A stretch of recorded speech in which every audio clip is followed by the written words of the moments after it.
Hello friend, आपका स्वागत है मेरे YouTube channel banker for you में। फ्रेंड्स, आज के इस वीडियो में हम ब्रेक इवन एनालिसिस के बारे में जानेंगे। फ्रेंड्स, तो बहुत ही सरल शब्दों में समझ लेते हैं कि ब्रेक इवन एनालिसिस क्या होता है। देखिए, ब्रेक इवन एनालिसिस एक टेक्निक है जिसके द्वारा हम किसी भी नए प्रोजेक्ट के प्रॉफिटेबिलिटी को अप्राइज कर सकते हैं, यानी प्रॉफिटिबिलिटी का मूल्यांकन कर सकते हैं। यानी ये प्रोजेक्ट अपने कितनी कैपेसिटी का यूटिलाइजेशन करेगा, यानी करना चाहिए, जिससे हमें ये प्रोजेक्ट जो है वो प्रॉफिटेबल हो जाए। ठीक है, देखिए यहाँ पे जो ब्रेक इवन एनालिसिस है वो generally cost, volume and profit, इन तीनों के बीच के रिलेशनशिप को क्लियरली बताता है। ठीक है, कि किसी भी कंपनी का यानी किसी भी प्रोजेक्ट का जनरली ऑपरेटिंग प्रॉफिट जो है वो डिपेंड करता है क्या, कॉस्ट और एक्सपेंसेस। वही दूसरी तरह वो डिपेंड करता है वॉल्यूम और प्राइसेस पे।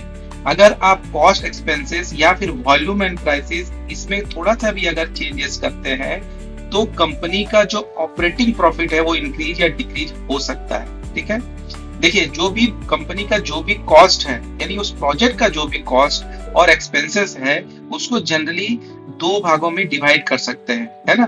किसमें किसमें, एक फिक्स्ड कॉस्ट और दूसरा है वेरिएबल। यानी कुछ कॉस्ट ऐसे होते हैं जो फिक्स्ड होते हैं और कुछ कॉस्ट ऐसे होते हैं जो कंपनी के सेल्स के साथ या कंपनी के प्रोडक्शन के साथ या कंपनी के यूटिलाइजेशन ऑफ कैपेसिटी के साथ वो कॉस्ट बदलते रहते हैं। ऐसे कॉस्ट को क्या वेरिएबल कॉस्ट कहा जाता है। ठीक है, सपोज कीजिए अगर कोई कंपनी चल रही है या कोई यूनिट चल रहा है तो उसमें उसका अगर कोई लीज रेंट हुआ सपोज कीजिए, या उसने कोई लोन ले रखा तो उसमें इंटरेस्ट जो है वो हमेशा लगेगा, चेंज नहीं होगा, है ना। वो चाहे उसकी प्रोडक्शन कम हो ज्यादा, उसको इंटरेस्ट पे लोन देना ही पड़ेगा। उसी तरह in the other hand suppose कीजिए कि वहां का इलेक्ट्रिसिटी का जो कॉस्ट है, अगर कंपनी ज्यादा चलेगी, उसकी मशीनें ज्यादा देर तक चलेगी तो उसका कॉस्ट चेंज होगा, यानी इलेक्ट्रिसिटी कॉस्ट चेंज होगा। या फिर आप ऐसे कर सकते हैं कि प्रोडक्शन बढ़ने पे उसका रॉ मटेरियल का कॉस्ट जो है वो चेंज होगा, है ना।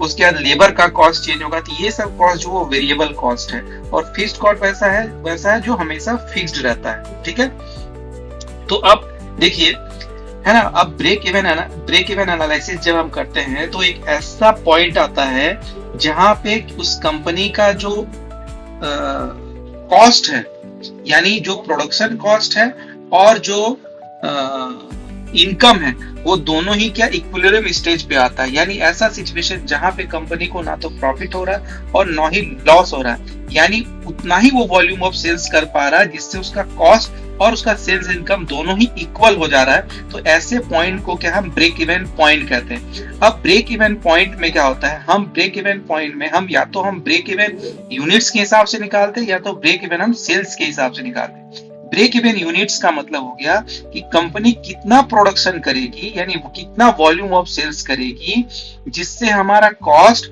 और सेल्स इनकम दोनों इक्वल हो जाए। उसी तरह अगर हम ब्रेक इवन सेल्स निकालेंगे तो हम यहाँ पे प्राइसिंग पे निकालेंगे, है ना, कि कितना सेल्स इनकम हो जिससे कंपनी जो है ब्रेक इवन सिचुएशन पे आ जाए, यानी अपना जो भी उसका इतना सेल्स इनकम हो ताकि उसका फिक्स्ड कॉस्ट और वेरिएबल कॉस्ट दोनों मीट हो जाए। ठीक है, अब इसको एक एग्जांपल के साथ समझते हैं। ठीक है, आप स्क्रीन पे अपना एक एग्जांपल देख रहे हैं। सपोज कीजिए किसी कंपनी कोई यूनिट जो है कोई एक सामान प्रोडक्ट का प्रोडक्शन करती है और उस सामान का जो है सेलिंग प्राइस पर यूनिट जो है अगर वो 3 रुपीज है। ठीक है, और हर यूनिट पे उसका जो वेरिएबल कॉस्ट है वो 2 रुपया पर यूनिट का है और फिक्स्ड कॉस्ट जो है वो 90,000 रुपीज है। तो आपको यहाँ पे एक चीज समझना है कि फिक्स्ड कॉस्ट 90,000 है, ये 90,000 रुपीज जो है ये फिक्स ही रहेगा, चाहे जब तक वो अपने यूनिट में कोई एक्सपेंशन ना करे या कोई बड़ा चेंजेस ना करे, है ना, कोई कैपिटल एक्सपेंडिचर ना करे, तब तक ये फिक्स्ड कॉस्ट जो है वो एक जैसा ही रहेगा। ठीक है, लेकिन वेरिएबल कॉस्ट जो है वो सेलिंग के साथ साथ चेंज होता रहेगा।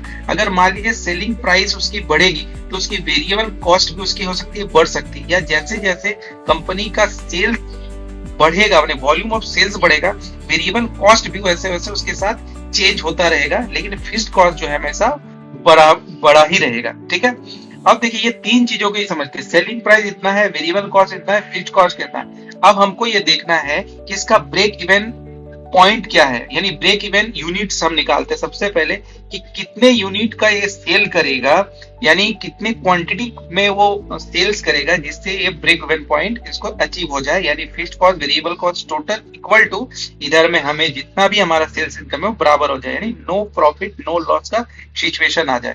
तो सबसे पहले हम इसमें से हम निकालते हैं कॉन्ट्रीब्यूशन। क्या निकालते हैं? कॉन्ट्रीब्यूशन। तो कंट्रीब्यूशन कैसे निकालेंगे? तो जो हमारा सेलिंग प्राइस पर यूनिट है इसमें से हम अगर वेरिएबल कॉस्ट पर यूनिट अगर हम निकाल दें, जैसे 2 यहाँ पे ₹3 है सेलिंग प्राइस पर यूनिट, और इसमें से हो गया वेरिएबल कॉस्ट पर यूनिट है ₹2, तो 3 - 2 ये जो है 1 आ गया, जो हमारा ₹1 हमारा जो RS1 है, इन दोनों का जो डिफरेंस ये हमारा कंट्रीब्यूशन आ जाता है। ये हमारा क्या आ गया? कंट्रीब्यूशन आ गया। ठीक है, अब हमारा जब कंट्रीब्यूशन आ गया तो हम मुझे यहाँ पे कैसे मुझे यहाँ निकालना है क्या? Break even point. तो ब्रेक इवन कैसे निकालेंगे, पॉइंट कैसे निकालेंगे?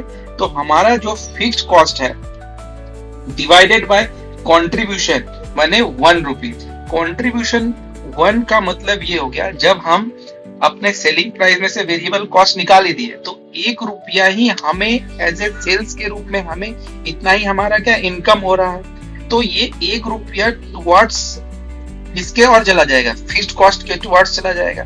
तो जब हम 90,000 रुपीस को ₹1 से अगर डिवाइड करेंगे तो हमारा कितना आएगा? 90,000 ही आएगा।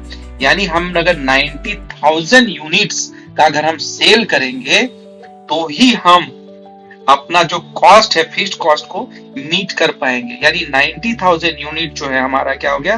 ब्रेक इवन पॉइंट हो गया। ठीक है, और अगर हमको निकालना है कि सेल्स कितना है करना है, तो 90,000 तो हमारा यूनिट हो गया। ठीक है, और हम सेल्स क्या कर रहे हैं? पर यूनिट सेलिंग प्राइस कितनी है हमारी? ₹3 है, तो हम इसको 3 से मल्टीप्लाई करेंगे तो 2 लाख कितना हो गया? 70,000।